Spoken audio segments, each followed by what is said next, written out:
사실 예전에 제가 했던 밴드 중에 이런 밴드가 있었는데 그 밴드 컨셉이 신성모독이라서 있었는데 그 곡 제목대로 문신을 새긴 건데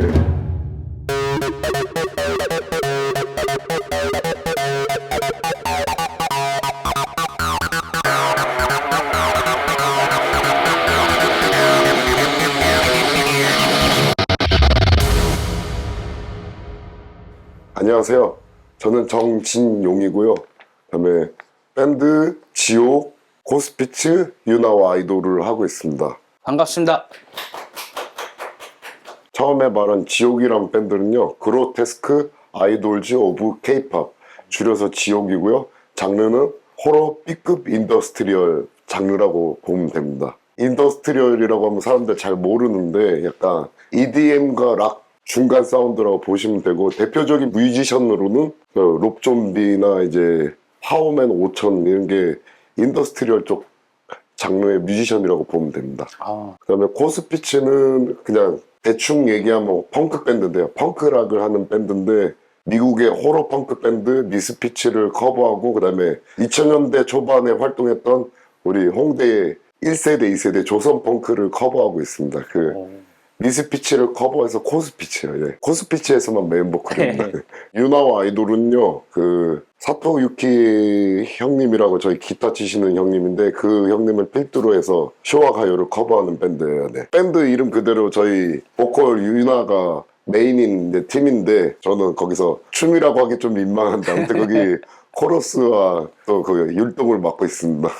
진영님의 인터뷰를 접했을 때 되게 좀 묵직한 포지션들 있잖아요. 막 드럼이라든지. 제가 생각했을 때 묵직한 포지션을 맡고 계실 줄 알았는데 좀 반전이 있으신 것 같아서 신기한 것 같아요. 반전이라고 하면은 유나와 아이돌가 제일 반전이겠죠. 왜냐면 거기서는 제가 여장 남자를 하고 있으니까. 예. 제가 이제 저번에 미팅을 한 다음에 인스타에 이제 가끔씩 여장을 하신 거 올리시잖아요. 예, 주로 여장 사진이 제일 많았죠. 최근에 유나 아이돌로 공연을 제일 많이 했으니까요. 그래서 제 피드에 그게 떠서 진영님을 생각부터 뭐지? 왜 갑자기 내 피드에 이런 분이 갑자기 나오시지 했더니 진영님이시더라고요. 예. 근데 이미지가 꽤 다르시던데요? 여장하셨을 때? 여장할 때 최고로 열심히 노력해서 준비한 이렇게 밴드 얘기를 하셨을 때 굉장히 좀 즐거워 보이시는데 이 밴드를 되게 여러 개를 하신 또 이유가 있으실까요? 제가 사실 20대 후반부터 밴드를 시작했는데 그때 20대 말에서 30대까지는 밴드 하나에만 올인하는 시절이었는데 저는 밴드를 진짜 많이 했지만 또 제일 밴드를 말아먹은 사람이기도 해요. 그러니까 이제 나이가 점점 저도 점점 많이 먹어가고 있는데 이제 시간이 이제 좀 약간 촉박하다는 느낌이 저절로 들면서 할 수 있는 건 최대한 많이 해보자 식으로 돼버려서 이제는 하나만 몰두하는 것보다는 다양한 여러 멤버들을 만나서 여러 가지를 많이 시도하는 게 더 좋다고 생각이 들어서 정신차별이 3개가 됐습니다. 3개 다 잘 됐으면 좋겠다고 생각하지만 그래도 그 이 3개 중에 제일 먼저 하고 있었던 건 지옥이어서 지옥이 좀 더 잘 됐으면 좋겠죠. 근데 우열 가리면 또 멤버들 서운해하겠네. 그러면 이렇게 밴드를 이렇게 하시면서 제가 뭐 수입을 여쭤보는 건 아니고 대체적으로 밴드분들은 어떻게 좀 생활을 하시는지가 좀 궁금하거든요. 밴드들은 다 기존에 다른 일을 하죠. 겸업을 하시. 예. 알바나 뭐 직장을 다니죠. 어떤 일들 이렇게 하세요, 주변 분들은? 뭐 예를 들어서 저 유나 아이돌 보컬 유나는 원래 본업이 재즈 보컬입니다. 재즈 공연을 해서 돈을 벌고 있고, 그다음에 공연 없는 날은 알바를 하고, 그다음에 유튜브도 하고요. 네. 돈은 이제 음악으로 벌고 하고 싶은 거를 이제 밴드를 또 이렇게 하시는 거네요. 돈 없으면 밴드 못 해요. 뭐 악기 치는 분들은 알겠지만 악기도 사야 되고 이펙터도 사야 되고 뭐 사야 될 게 엄청 많거든요. 뭐 다 아시죠? 뭐 문신도 장비를 사야지 할 수 있는 것처럼. 항상 이렇게 좀 배고픈 직종 중에 하나인 것 같아요. 밴드 분들도 그렇고 타투이스트 분들도 그렇고. 예술 분야가 다 그렇죠. 그 하는 과정은 돈이 엄청 들고 또 그걸 함으로써 돈 잘 안 벌어지고 언제나 똑같잖아요. 맞죠. 저는 용산 정자상가에서 그 컴퓨터 들어간 부품들을 조립하는 분들께 전달하는 일을 하고 있어요. 배송부 직원입니다. 이제. 그럼 이제 겸업을 하고 있으실 때 직장에서 타투 관련된 뭔가 시선 같은 거를 어떻게 느끼고 계세요? 뭐 요즘은 용산은 많이 자유로운 편인데 그 당시 제가 들어갈 때는 문신 있는 사람이 저 말고는 그렇게 있지가 않아서 처음에 할 땐 가리고 일을 했죠. 근데 가리고 일을 했는데 점점 이 친구가 겉모습과는 다르게 열심히 일한다 해가지고 너 이렇게 맨날 땀 흘리면서 일하는 거 보기 안쓰러우니까 그냥 편하게 입고 해라 해서 거기 일 들어간 지 한 3개월 만에 자유롭게 입었던 거를 기억합니다. 3개월 동안은 맨날 팔토시하고 긴팔 입고 목도시하고 모자 쓰고 일했던 거를 기억하고 있어요. 네. 근데 진영님 그러면 왜 그렇게 하신 거예요? 다른 분들이 불편해 하실까봐? 기억나는 게 저희 사장님이 나는 괜찮은데 다른 거래처 사장님들이 무섭게 생각한다. 또 이제 자기 업체 이미지도 있으니까 미안하지만 일할 때만 좀 가려달라고 부탁을 해서 그때 저도 가려서 일을 했고요. 근데 이제는 상황이 웃긴 게 제 어린 친구들도 많이 오거든요. 근데 그 문신 엄청 많은 친구들도 요즘 많이 다니더라고요. 그러니까 제가 일할 때처럼 문신 가리고 일하는 친구는 못 본 것 같아요. 근데 제가 할 때는 문신 있는 친구가 그렇게 많지 않았어요. 근데. 그래도 진영님이 성격이라든지 뭐 열심히 일하시고 이러는 게 네. 좋게 보셨는지 많이 도와주시네요, 주변 분들이. 그러니까 제가 유일하게 가진 장점이 부지런하다밖에 없어가지고 예.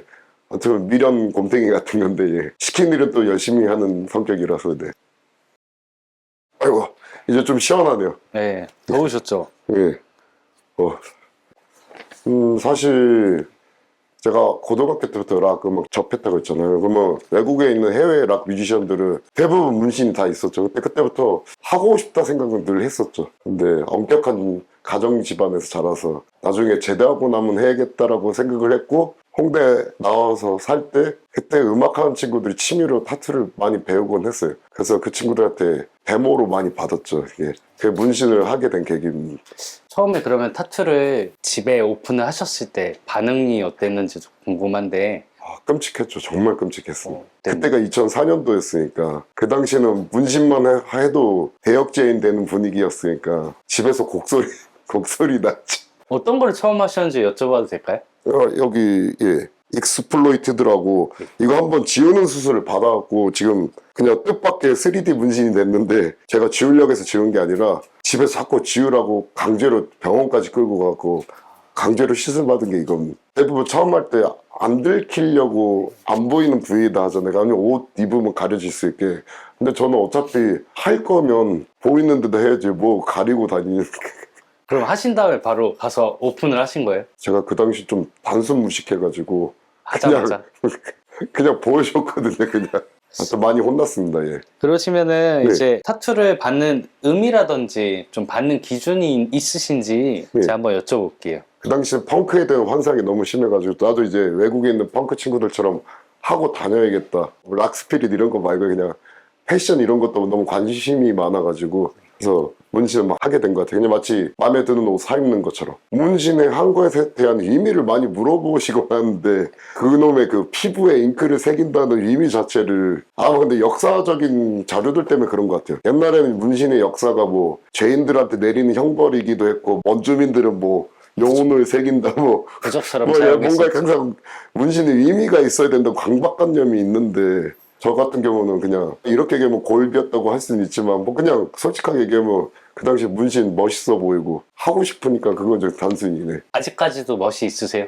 그나마 그래도 예전에 비하면 많이 대중화된 것 같은데 솔직히 말해 그때처럼 문신이 희귀하진 않으니까 지금은 그냥 그래요. 그냥. 그때 같은 감흥은 없는데 계속 하긴 했을 것 같아요. 의미가 있는 문신 딱 이겁니다. 딱 하나? 예. 온몸에? 저는 이 고양이랑 같이 살았었거든요. 네. 이름은 전박이고요. 자고 있는 모습을 사진으로 찍어서 타투이스트한테 보여줄 때 이렇게 똑같이 해줬어요. 무릎에다가. 저는 이 친구 때문에 그나마 즐겁게 살아가고 있었는데 이 친구가 어느 날 병 걸려서 먼저 갔거든요. 이제 제가 너무 끝까지 건강하게 못 키운 거에 대한 죄책감과 그다음에 먼저 떠나보내서 미안해가지고 새기게 됐어요. 그러면 가장 마음에 드시는 것도 혹시 그 타투신가요? 예. 왜냐면 유일하게 기억할 수 있는 그림이니까. 네. 물론 이게- 그 친구는 고양이 별에서 쉬고 있겠지만 이제 보고 싶을 때마다 이렇게 다리 보면 되거든요. 가장 눈에 띄는 게 또 페이스 타투가 아닐까 싶어요. 얼굴이요? 네. 네. 근데 이제 대체적으로 보면은 이제 목까지는 많이 하시지만 이제 얼굴에 하시기에는 큰 고민이 필요하고 되게 용기가 필요한 부위이긴 하잖아요. 얼굴에 문신한 때는 30대 초반이었는데 이제 몸에 좀 다 찾고 더 하고 싶은데 이 형 이렇게 된 거 얼굴에까지 하자 했는데 이제 그것 때문에 부모님이 더 많이 속상해. 큰 고민을 안 해보셨어요? 솔직히 말해서 그렇게 고민은 많이 안 해봤던 것 같아요. 지용님은 이제 몸에 네. 있는 모든 타투를 되게 사랑하시고 기억하시고 있는 것 같은데 예, 예. 혹시 후회스러운 타투도 있으세요? 후회하는 건 제 해체된 밴드 로고들 문신이고요. 여기 지금은 장미꽃으로 덮어져 있는데 손등 부위가 원래 색깔이 잘 빠지잖아요. 근데 원래 여기 장미꽃 전에는 성모마리아 문신이 있었는데 되게 이게 그냥 성모마리아 문신이 아니라 성모마리아님이 이제 남성의 성기를 핥고 있는 아주 추잡한 문신이었는데 저희 집안이 천주교 집안이었고 어머니 뵐 때마다 장갑 끼고 만나는 것도 웃겨가지고 장미로 커버를 했는데 이게 색깔이 빠지니까 매지가이가 돼버려가지고 다시 커버를 좀 해야겠습니다 이거. 그러면 그 네. 전에 있던 디자인은 왜 이렇게 새기셨어요? 어떤 좀 마음으로? 사실 예전에 제가 했던 밴드 중에 크라이스트벅이라는 밴드가 있었는데 그 밴드 컨셉이 신성모독이라서 그래서 자작곡 중에 헬라치오 버진 메리라고 있었는데 그 곡 제목대로 문신을 새긴 건데 제가 그때 좀 생각이 짧았던 것 같습니다. 저희 집안이 천주교 집안인데 성당 가서 고해성사 볼까 생각 중입니다. 어렸을 때 그래도 착실한 신자였어요. 네. 교리경신대에서 1등 해가지고 네. 상으로 성모마리아상 받았어요. 근데 문신에 이런 거 새겼어요. 대처를 하진 않았어요. 그냥 있는 그대로 받아들였어요. 어쩔 수 없죠. 제가 너무 막무가내로 하고 싶은 대로 하면서 살았으니까. 근데 어쩔 수 없이 그거에 대해서는 아무도 하라고 강요하지 않았고 내가 그냥 좋아서 한 거니까 그거는 늘 그냥 책임감과 같은 느낌으로 짊어지고 살아야 된다고 생각해요.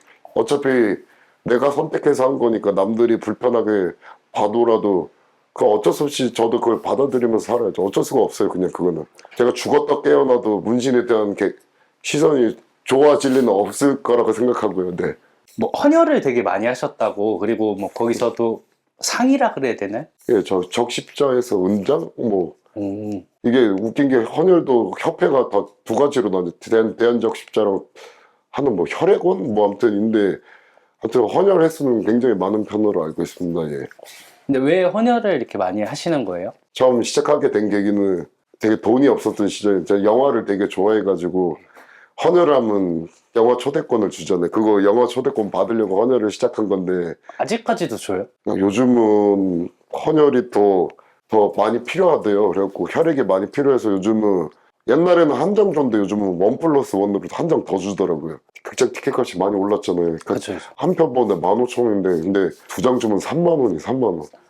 요즘 헌혈하면 이거 그 왠지 이거 이 방송 보고 나면 뭐라 할 것 같은데 아무튼 거짓말 할 이유는 없고 아무튼 근데 영화 보고 싶어서 시작한 건데 하다 보니까 계속 하게 되더라고요. 근데 이게 좋은 게 저는 영화 보려고 시작했지만 이게 헌혈을 하는 순간 착한 일이라고 하잖아요. 그렇죠. 그래서 제가 헌혈한 피가 이제 도움 필요한 분한테 혈액 공급도 되고 제일 중요한 거 그 헌혈증을 주잖아요. 그 헌혈증 모아뒀다가 나중에 누가 그게 필요하다면 또 나눠주실 수도 있고 일석이조더라고요. 영화도 보고 네, 필요한 사람한테 헌혈증 나눠줄 수도 있고 그다음에 이게 또 조그만 건강 진단도 되거든요. 그러니까 저는 계속 하게 되더라고요. 근데 제가 진영님의 이 선한 마음은 알겠지만 예상 악플이 좀 떠오르는 게 있어요. 헌혈 얘기를 할 때 네 피는 안 받겠다 막 이런 진짜 나쁜 말을 쓰는 사람이 분명히 있을 거란 말이죠. 아니 뭐 저는 이미 제가 항상 인터뷰 촬영 영상 찍고 나면은 좋은 리플보다 너무 악플을 너무 많이 받아서 그거는 그냥 삭제하거나 그냥 안 보이게 하면 되죠. 그렇게 악플 다는 분들은 대부분 현실에서 만나서는 쳐다보지도 않고 말도 못 걸 사람들이라고 생각하기 때문에 피는 어차피 똑같은 거잖아요. 저도 보통 일반인과 똑같이 다 그 헌혈하기 전에 검사를 하죠. 다 검사 다 통과하고 누구나 다 문신인도 헌혈을 할 수가 있어요. 네. 시술하고 바로 헌혈하면 안 되고요. 시술하고 아문 지 1년 넘어야지 헌혈을 할 수 있어요. 네. 그거 다 정식적인 절차를 거쳐서 헌혈하는 거니까 걱정하지 마시고요. 아무튼 피 받기 싫으면 안 받으셔도 되는데 헌혈병원에서 제 피도 다 받아주시니까 저도 하는 거고 예. 문제될 건 없다고 네. 생각합니다. 예. 옛날에는 하다가도 내가 왜 이 짓을 하고 있나 뭐 진짜 약간 좀 심오하게 얘기하면은 아직도 언더그라운드고 아무도 모르고 인기도 없고 아무도 몰라주는데 왜 이걸 계속하냐 그냥 결론은 이거예요. 그냥 재밌으니까. 솔직히 말해서 저도 이제 40대다 보니까 이제 보통 40대처럼 살려고 해도 그냥 남들이 하는 거 있잖아요. 일 끝나면 친구들 만나 술 먹고 떠들고 노는 거, 뭐 어디 놀러 가는 거. 그래도 저는 밴드가 제일 재밌더라고요. 어떤 선택을 해도 후회는 하는 건 인간인데 후회를 하더라도 하고 싶은 거 하고 후회하는 게 훨씬 낫잖아요. 근데 이렇게 저는 가끔 생각이 드는 네. 게 저희 채널의 댓글을 보면서 아니 생판 모르는 사람일 텐데 뭐 이렇게 걱정이 많지? 아, 프로 금신러. 예, 그냥 평생 그렇게 살다 가라고 그래요. 예. 그런 사람들은 너무 사는데 여유가 넘쳐나서 남의 일에 신경 많은 거예요. 그냥, 네. 오히려 저는 그런 사람이 부럽습니다. 저는 제 생각만 해도 벅찬데 남의 일까지 신경 쓰는 상당히 대단하신 분들이라고 생각합니다. 예. 좀 자기 자신을 위한 시간을 좀 많이 가졌으면 좋겠습니다. 행복하게 사는 기준이 남들보다 잘 사는 거로만 너무 강요받으면서 살아왔잖아요. 근데 남한테 보여주는 기준 이게 너무 맞추면 살다 보니까 혼자 자기 자신에 대한 생각은 덜 하게 되잖아요. 보시면 알겠지만 저희보다 잘 사는 부자들도 불행하잖아요. 언제나 고민 걱정은 있기 마련이거든요. 물론 돈 많으면 좋죠. 저도 돈 많았으면 좋겠어요. 지영님은 지금 행복하세요? 본인 인생에? 행복하다고 딱 집어서 얘기하기는 애매모호하고 행복해지려고 노력하는 중입니다. 세 밴드 모두 다 지금 하는 멤버들 사이좋게 즐겁게 건강하게 계속 밴드를 해가지고 늙어 죽을 때까지 그냥 즐겁게 했으면 좋겠습니다. 좀 더 많은 무대에서 공연했으면 좋겠습니다. 그리고 해체 안 되고 계속 건강하게 여기서 인터뷰하게 돼서 영광이고요. 뭐 악플 다는 분들도 있겠지만 예, 타투이스트들 분들 그리고 문신 받는 사람들 너무 나쁘게만 생각하지 마시고 똑같은 사람이고 딱 그분들도 다 부모님의 귀한 자식들입니다. 예. 자기가 하고 싶은 대로 하면서 삽시다. 딱 그거 하고 싶은 얘기는 딱 그거예요. 네. 최대한 바보처럼 살고 재밌게 살려고 노력하는 40대 정진영이었습니다. 감사합니다. 네. 아 너무 고맙습니다. 고생 많으셨어요.